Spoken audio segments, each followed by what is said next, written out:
নবী সাল্লাল্লাহু আলাইহি ওয়াসাল্লাম কি হুজুরদের নবী না আপনার নবী? কথা বলেন, উত্তর দেন। নবী সাল্লাল্লাহু আলাইহি ওয়াসাল্লাম কি হুজুরদের নবী না আপনার নবী? তাহলে আপনার মধ্যে তার সুন্নাত থাকবে না কেন? আপনার চেহারায় দাড়ি নাই কেন? আপনার প্যান্টটা টাকনোর নিচে কেন?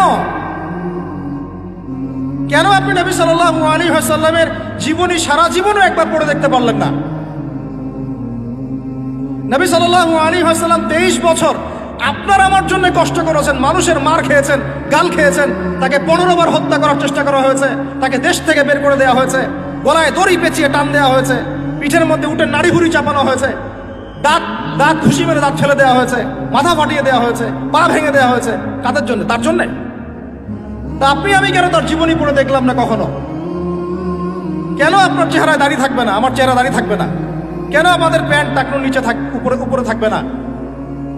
কেন আমাদের কথাবার্তা, চালচলন, খাওয়া দাওয়া, ইস্তেঞ্জা করা, নামাজ পড়া, প্রতিটা অ্যাক্টিভিটি সুন্নাহ মাফিক কেন হবে না? এটা আপনাকে হুজুরকে শেখাতে হবে কেন? এটা তো আপনার দায়িত্ব শেখা, নিজের দায়িত্ব। আল্লাহর রাস্তায় বের হতে আপনাকে বলতে হবে কেন? নিজের তাগাদা থেকে আপনি বের হবেন। হুজুররা কবরে যাবে, আপনি যাবেন না? উত্তর দেন।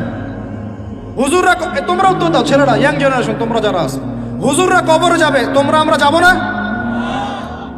হুজুরদের নবী মুহাম্মদ সাল্লাল্লাহু আলাইহি ওয়াসাল্লাম আমাদের নবী নন?